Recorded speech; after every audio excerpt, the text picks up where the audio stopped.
بسم اللہ الرحمن الرحیم۔ حضور صلی اللہ علیہ وسلم کا بیان فرمودہ واقعہ۔ حضرت عائشہ رضی اللہ عنہ فرماتی ہیں کہ حضور صلی اللہ علیہ وسلم نے یہ قصہ بیان فرمایا کہ ایک مرتبہ 11 عورتیں یہ معاہدہ کر کے بیٹھیں کہ اپنے اپنے شوہر کا پورا حال سچ سچ بیان کر دیں، کچھ چھپائے نہیں۔ حضرت شیخ الحدیث مولانا محمد زکریا مہاجر مدنی اپنی کتاب شمائل ترمذی میں لکھتے ہیں،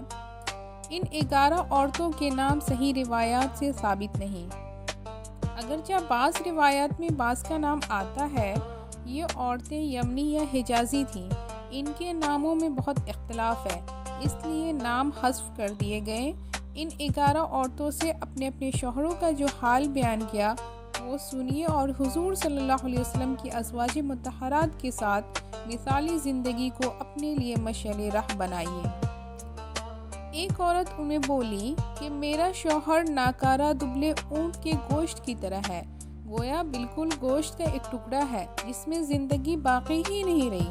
اور گوشت بھی اونٹ کا جو زیادہ مرغوب بھی نہیں ہوتا، اور گوشت بھی سخت دشوار گزار پہاڑ کی چوٹی پر رکھا ہو کے نہ پہاڑ کا راستہ سہل ہے جس کی وجہ سے وہاں چڑھنا ممکن ہو، اور نہ وہ گوشت ایسا ہے کہ اس کی وجہ سے 100 وقت اٹھا کر اس کے اتارنے کی کوشش کی ہی جائے اور اس کو اختیار کیا ہی جائے۔ مطلب یہ کہ وہ ایک بیکار ہستی ہے جس سے کسی کو جانی یا مالی نفع نہیں ہے، اور پھر اس کے باوجود متکبر اور بدخلق بھی اس درجہ کا ہے، اس تک رسائی بھی مشکل ہے، نہ ملتے بن پڑے نہ چھوڑے بن پڑے، کسی مصرف کی دوا نہیں ہے، محض بیکار اور بدخلقی اور سخت مزاجی کی وجہ سے اس تک رسائی بھی مشکل ہے۔ دوسری بولی کہ میں اپنے شوہر کی بات کہوں تو کیا کہوں، اس کے متعلق کچھ کہہ نہیں سکتی، مجھے یہ ڈر ہے کہ اگر اس کے عیوب شروع کروں تو پھر خاتمہ کا ذکر نہیں، اور اگر کہوں تو ظاہری اور باطنی عیوب سبھی کہوں۔ مقصود یہ ہے کہ میں اس کے عیوب کو گنواؤں تو کہاں تک گنواؤں، سراپا عیب ہے، کسی میں 2-4 عیب ہوں تو ان کو گنوا دیں، اور جس میں عیوب ہی عیوب ہوں تو کہاں تک گنوائیں، کس کس کو جتائیں، اتنی لمبی داستان ہے کہ سننے والے اکتا جائیں۔ بعض شعراء نے اس پر یہ اعتراض کیا کہ اس نے معاہدہ کے خلاف اپنے شوہر کی بات کہنے سے انکار کر دیا، مگر صحیح یہ ہے کہ اس نے مختصر الفاظ میں سب کچھ کہہ دیا کہ مجسمہ عیوب ہے، اس کے عیوب شمار سے باہر ہے۔ تیسری بولی کہ میرا شوہر لم ڈھیگ ہے، یعنی بہت زیادہ لمبے قد کا آدمی ہے، اگر میں کبھی کسی بات میں بول پڑوں تو فوراً طلاق، اگر چپ رہوں تو ادھر میں لٹکی رہوں۔ اس کے زیادہ لمبے ہونے کو یا تو اس لیے ذکر کیا کہ مشہور قول کے موافق یہ بے وقوفی کی علامت ہوتی ہے، اور اگر اگلا کلام اس کی بے وقوفی کا بیان ہے اس لیے ذکر کیا کہ بدصورت بھی ہے، منارہ کی طرح لمبا جو بلا مناسب موٹاپے کے بدنما ہوتا ہے، اور بدخلق بھی ہے، اگر کوئی بات بھی زبان سے نکالوں، کوئی اپنی ضرورت ظاہر کروں فوراً طلاق دے دے، اور چپ رہوں کوئی ضرورت اپنی اس پر ظاہر نہ کروں تو خود اسے کسی بات کی پرواہ نہیں ہے، بس یوں ہی ادھر میں لٹکی رہتی ہوں، نہ شوہر والیوں میں شمار کی شوہروں والی کوئی بات ہی نہیں، اور نہ بے شوہر والیوں میں کوئی دوسری جگہ تلاش کروں۔ بعض روایت میں اس عورت کے بیان میں ایک جملہ اور بھی ہے جس کا مطلب یہ ہے کہ میں ہر وقت ایسی رہتی ہوں جیسے کوئی تیز تلوار کی دھار کے نیچے ہو، کہ ہر وقت فکر سوار، نہ معلوم کب کا کام تمام ہو جائے۔ چوتھی نے کہا کہ میرا شوہر تہامہ رات کی طرح معتدل مزاج ہے، نہ گرم ہے نہ ٹھنڈا ہے، یعنی نہ اسے کسی قسم کا خوف ہے نہ ملال ہے، یعنی معتدل مزاج ہے، نہ زیادہ چاپلوسی کرتا ہے نہ بیزار رہتا ہے، نہ اس کے پاس رہنے سے خوف ہوتا ہے نہ طبیعت اکتاتی ہے۔ اس عورت کا نام مہد بن ابی ہردمہ بتلایا جاتا ہے۔ تہامہ مکہ مکرمہ اور اس کے گرد نواح کو کہتے ہیں۔ وہاں کی رات ہمیشہ معتدل رہتی ہے، خواہ دن میں کتنی ہی گرمی ہو۔ پانچویں نے کہا کہ میرا شوہر جب گھر میں آتا ہے تو چیتا بن جاتا ہے، اور جب باہر جاتا ہے تو شیر بن جاتا ہے، اور کچھ گھر میں ہوتا ہے اس کی تحقیقات نہیں کرتا۔ اس عورت کا نام کبشہ بتلایا جاتا ہے۔ اس میں علماء کا اختلاف ہے کہ اس نے اپنے شوہر کی مذمت کی یا تعریف کی۔ اس کے کلام سے دونوں نکل سکتی ہیں، لیکن ظاہر تعریف ہی معلوم ہوتی ہے۔ بالجملہ اگر اس کو مذمت قرار دیا جائے تو مطلب یہ ہے کہ اگر گھر میں آ کر چیتے کی طرح بن جاتا ہے، نہ بات کا کہنا نہ کام سے غرض، باہر جاتا ہے تو اچھا خاصا شریفانہ برتاؤ کرتا ہے، گھر میں کچھ مصیبت آ جائے اس سے کچھ مطلب نہیں، نہ پوچھنا نہ خبر لینا، اور اگر تعریف ہے تو مطلب یہ ہے کہ گھر میں آ کر نہایت بے خبر ہو جاتا ہے، کسی بات میں کرچے نہیں نکالتا، خفا نہیں ہوتا، ایسا بے خبر رہتا ہے جیسے سونے والا ہوتا ہے۔ ہم جو چاہے کھائے پکائے، وہ کسی چیز میں دخل نہیں دیتا، نہ ہم سے ہر بات کی تحقیق کرتا ہے کہ فلاں کام کیوں کیا،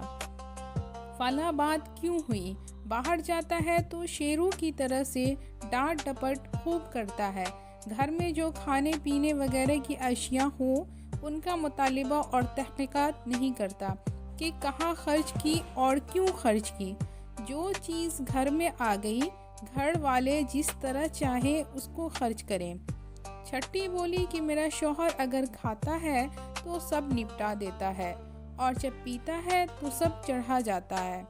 جب لیٹتا ہے تو اکیلا ہی کپڑے میں لیٹ جاتا ہے، میری طرف ہاتھ بھی نہیں۔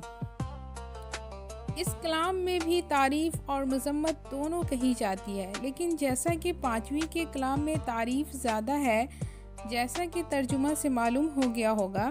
اگر مدح ہے، جیسا کہ بعض شعراء نے کہا کہ مطلب یہ ہے کہ جب کھاتا ہے تو سب کچھ کھاتا ہے، کہیں میوہ جات ہے، کہیں پھل ہے، مختلف انواع کے کھانے ہیں، اور جب پینے کا نمبر آتا ہے تو کبھی دودھ ہے، کبھی شراب ہے، کبھی شربت ہے، غرض سب کچھ پیتا ہے، ہر قسم کی چیزیں اس کے دسترخوان پر ہوتی ہیں، خرچ کرنے والا ہے، کنجوس بخیل نہیں ہے کہ دال ہے تو گوشت نہیں ہے، پانی ہے تو دودھ نہیں، جھگڑوں سے علیحدہ رہتا ہے، دوسروں کی فٹن میں ہاتھ نہیں ڈالتا، یعنی تفتیش نہیں کرتا، کوتاہوں کو تلاش کرتا نہیں پھرتا۔ اور اگر مذمت ہے، جیسا کہ اکثر کی رائے ہے، تو مطلب یہ ہے کہ جب کھانے کا نمبر آئے تو جو کچھ سامنے ہے سب نپٹا دیتا ہے، گھر والوں کو بچے نہ بچے بھینس کی طرح ساری کون ختم کر دے، پینے کا نمبر آئے تو سارا کنواں چڑھا جائے، غیروں اور اجنبیوں کی طرح الگ اپنی چادر میں لپٹ کر سو جائے، مجھ سے لپٹنا تو درکنارہ کبھی بدن کو ہاتھ بھی نہیں لگاتا کہ میرے دکھ درد کی کوئی خبر لے یا میرے بدن کی گرمی سردی کا کچھ پتہ چلے۔ ساتویں کہنے لگی کہ میرا شوہر محبت سے عاجز، نامرد اور اتنا بیوقوف ہے کہ بات بھی نہیں کرتا،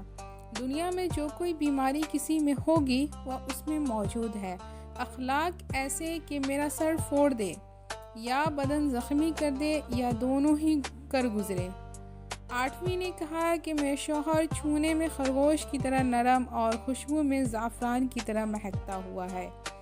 اس عورت کا نام شرح بنت اوس بتلایا جاتا ہے۔ اس کی تعریف کا حاصل یہ ہے کہ وہ نرم مزاج ہے، سخت اور بدخو نہیں ہے، اس میں لذت جسمانی اور روحانی دونوں موجود ہے، کہ نازک بدن ہے، لپٹنے کو دل چاہے، یا نرم مزاج ہے کہ غصہ کا نام نہیں، اس کے ساتھ خوشبو میں مہکتا رہتا ہے۔ بعض روایات میں اس کے بیان میں ایک جملہ اور بھی ہے جس کا ترجمہ ہے کہ میں اس پر غالب رہتی ہوں اور وہ لوگوں پر غالب رہتا ہے، یعنی میرا غالب رہنا اس کے عاجز ناکارہ ہونے کی وجہ سے نہیں ہے، اس لیے کہ وہ سب پر غالب رہتا ہے، بلکہ میری محبت یا اس کی شرافت کی وجہ سے میں غالب رہتی ہوں۔ نووی نے کہا میرا شوہر رفیع الشان، بڑا مہمان نواز اور اونچے مکان والا، بڑی راکھوال ہے، دراز قدر والا ہے، اس کا مکان مجلس اور دارالمشورہ کے قریب ہے۔ اس عورت نے اپنے اس کلام میں بہت سی تعریفیں کی ہیں۔ اول یہ کہ اس کا گھر اونچا ہے، اس سے اگر حقیقت میں بڑی عمارت مراد ہے تب تو اس کی ریاست اور مالدار ہونے کی طرف اشارہ کیا ہے، اس لیے کہ اونچا محل مالدار ہی تیار کرائے گا، اور اگر اونچے محل سے مکان کا اونچائی پر ہونا مراد ہے، جیسا کہ عرب کا دستور تھا کہ سخی اور کریم لوگ اپنا مکان بلندی پر بناتے تھے تاکہ پردیسی مسافر دور سے دیکھ کر چلا آئے، تو اس صورت میں اس کے شریف کریم سختی ہونے کی تعریف ہے۔ اور بعض حکماء نے لکھا کہ اونچے مکان سے مراد شرافت اور حسب نسب کے اعتبار سے اونچائی مراد ہے، تو مطلب یہ ہے کہ اونچے خاندان کا ہے۔ دوسری تعریف اس کی مہمان نوازی کی ہے۔ گھر میں راکھ کا بہت ہونا لازم ہے، کثرت سے کھانا پکنے کے جو مہمان نوازی کے لیے لازم ہے۔ تیسری تعریف اس کے دراز قد کی ہے، دراز قد ہونا اعتدال سے زیادہ نہ ہو، مردوں میں محمود شمار ہوتا ہے۔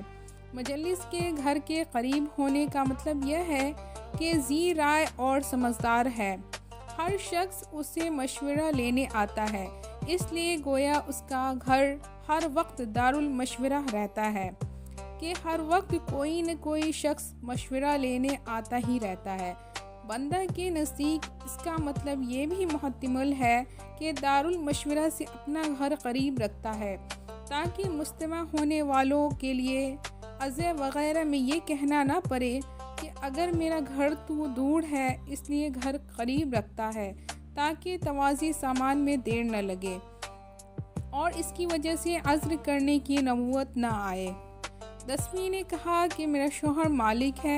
مالک کا کیا حال بیان کروں؟ وہ ان سب سے جو اب تک کسی نے تعریف کی ہے یا ان سب تعریفوں سے جو میں بیان کروں گا بہت ہی زیادہ قابل تعریف ہے۔ اس کے اونٹ با کثرت ہیں جو اکثر مکان کے قریب بٹھائے جاتے ہیں، چراگاہ میں چرنے کے لیے کم جاتے ہیں۔ وہ اونٹ جب باجہ کی آواز سنتے ہیں تو سمجھ لیتے ہیں کہ اب ہلاکت کا وقت آ گیا۔ اس عورت کا نام کبشہ بنت مالک بتلایا جاتا ہے۔ اس نے اپنے شوہر کی سخاوت کی تعریف کی ہے، جس کی توضیح یہ ہے کہ اونٹ اگر چراگاہ میں چرنے جائے تو ضیافت اور مہمانی کے وقت ان کے واپس آنے کا انتظار کرنا پڑتا ہے، اور اس کے یہاں ہر وقت مہمانداری رہتی ہے، اس لیے اس کے اونٹ چرنے نہیں جاتے، گھر ہی کھڑے کر کے کھلائے جاتے ہیں تاکہ مہمانوں کے آنے پر فوراً باجے کی آواز کی۔ بعض نے یہ تفسیر کی ہے کہ اس کی بات ہے کہ جب کوئی مہمان وغیرہ آتا ہے تو اس کی مسرت میں باجے سے اس کا استقبال کرتا ہے، تو اس باجے کی آواز سنتے ہی اونٹ سمجھ لیتے ہیں کہ اب ذبح کا وقت آ گیا، کوئی مہمان آیا ہے۔ لیکن عرب کے دستور کے موافق یہ مطلب زیادہ اچھا معلوم ہوتا ہے کہ جب کوئی مہمان آتا ہے تو وہ شراب کباب گانے بجانے سے اس کی فوری توازے کرتا ہے۔ اس آواز سے اونٹ سمجھتے ہیں کہ اب عنقریب کھانے کا وقت آیا ہے، اس کی تیاری کے لیے ہمارے ذبح کا وقت آ گیا ہے۔ 11ویں عورت ام زرع نے کہا میرا شوہر ابو زرع تھا، ابو زرع کی کیا تعریف کروں، زیوروں سے میرے کان جھکا دیے اور کھلا کھلا کر چربی سے میرے بازو پر کر دیے،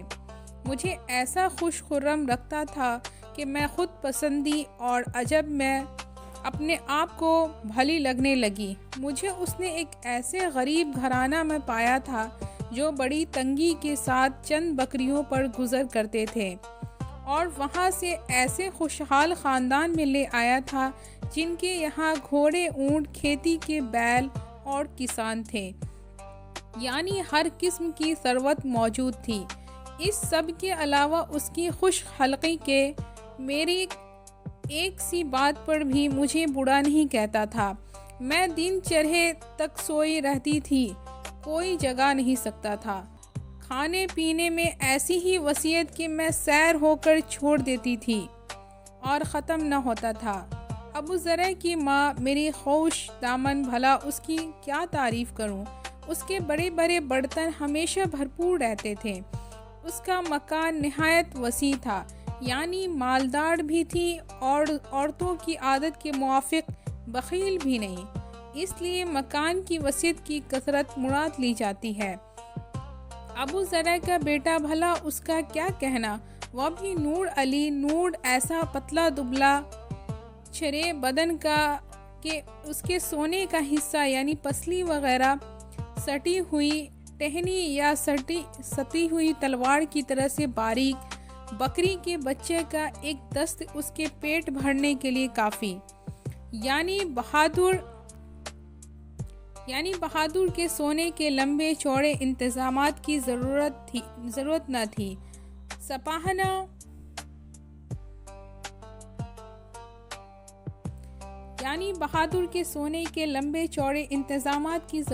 تھی۔ سپاہانہ زندگی، ذرا سی جگہ میں تھوڑا بہت لیٹ لیا، اسی طرح کھانے میں بھی مختصر مگر بہادری کے مناسب گوشت کے 2-4 ٹکڑے اس کی غذا تھی۔ ابو ذرع کی بیٹی، بھلا اس کی کیا بات، ماں کی تابعدار، باپ کی وفادار، موٹی تازی سوکن کی جلن تھی، یعنی سوکن کی اس کے کمالات سے جلن پیدا ہو۔ عرب میں مرد کے لیے چھریرا ہونا اور عورت کے لیے موٹی تازی ہونا محدود شمار کیا جاتا ہے۔ ابو ذرع کی باندی کا بھی کیا کمال بتاؤں۔ ہمارے گھر کی بات کبھی بھی باہر جا کر نہ کہتی تھی، کھانے تک کی چیز بھی بے اجازت خرچ نہیں کرتی تھی، گھر میں کوڑا کبارہ نہیں ہونے دیتی تھی، مکان کو صاف شفاف رکھتی تھی۔ ہمارے یہ حالات تھے، لطف سے دن گزر رہے تھے کہ ایک دن صبح کے وقت جب دودھ کے برتن بلے جا رہے تھے، ابو ذرع گھر سے نکلا۔ راستے میں ایک عورت پڑی ہوئی ملی جس کے کمر کے نیچے چیتے جیسے 2 بچے اناروں سے کھیل رہے تھے۔ چیتے کے ساتھ تشبیہ کھیل کود میں ہے اور اناروں سے یا تو حقیقتاً انار مراد ہے کہ ان کو لڑھکا کر کھیل رہے تھے، یا 2 اناروں سے اس عورت کے دونوں پستان مراد ہیں۔ بس وہ کچھ ایسی پسند آئی کہ مجھے طلاق دے دی اور اس سے نکاح کر لیا، اس لیے دی کہ سوکن ہونے کی وجہ سے اس کو رنج نہ ہو، اور اس کی وجہ سے مجھے طلاق دے دینے سے اس کے دل میں ابو ذرع کی وقت ہو جائے۔ ایک روایت میں ہے کہ اس سے نکاح کر لیا، نکاح کے بعد وہ مجھے طلاق دینے پر اصرار کرتی رہی، آخر مجھے طلاق دے دی۔ اس کے بعد میں نے ایک اور سردار شریف آدمی سے نکاح کر لیا جو شہسوار ہے اور سپاہگر ہے۔ اس نے مجھے بڑی نعمتیں دی اور ہر قسم کے جانور، اونٹ، گائے، بکری وغیرہ ہر چیز میں سے ایک جوڑا مجھے دیا، اور یہ بھی کہا کہ زر خود بھی کھا اور اپنے مائکے میں جو چاہے بھیج دے، لیکن بات یہ ہے کہ اگر میں اس کی ساری عطاؤں کو جمع کروں تو تب بھی ابو ذرع کی چھوٹی سے چھوٹی عطا کے برابر نہیں ہو سکتی۔ حضرت عائشہ رضی اللہ عنہ فرماتی ہیں کہ حضور اقدس صلی اللہ علیہ وسلم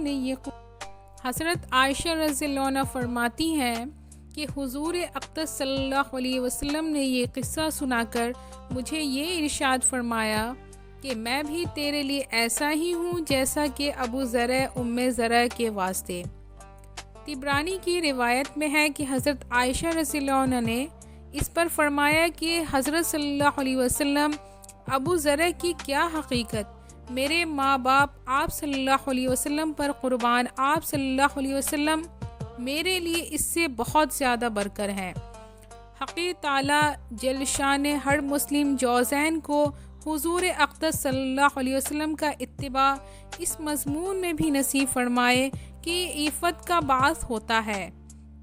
آمین۔ بعض علماء نے اس قصہ میں یہ اشکال کیا ہے کہ جن عورتوں نے اپنے شوہروں کی برائیاں بیان کی ہیں وہ غیبت ہے جو حضور اکرم صلی اللہ علیہ وسلم کی مجلس میں ہوئی، اور اگر خود حضور اکرم صلی اللہ علیہ وسلم نے اس قصہ کا ارشاد فرمایا تو اشکال اور بھی قوی ہو جاتا ہے۔ مگر صحیح یہ ہے کہ غیبت کی حدود میں داخل نہیں ہے۔ کسی غیر معروف شخص کا حال بیان کرنا جس کو لوگ نہ جانتے ہو غیبت نہیں ہے۔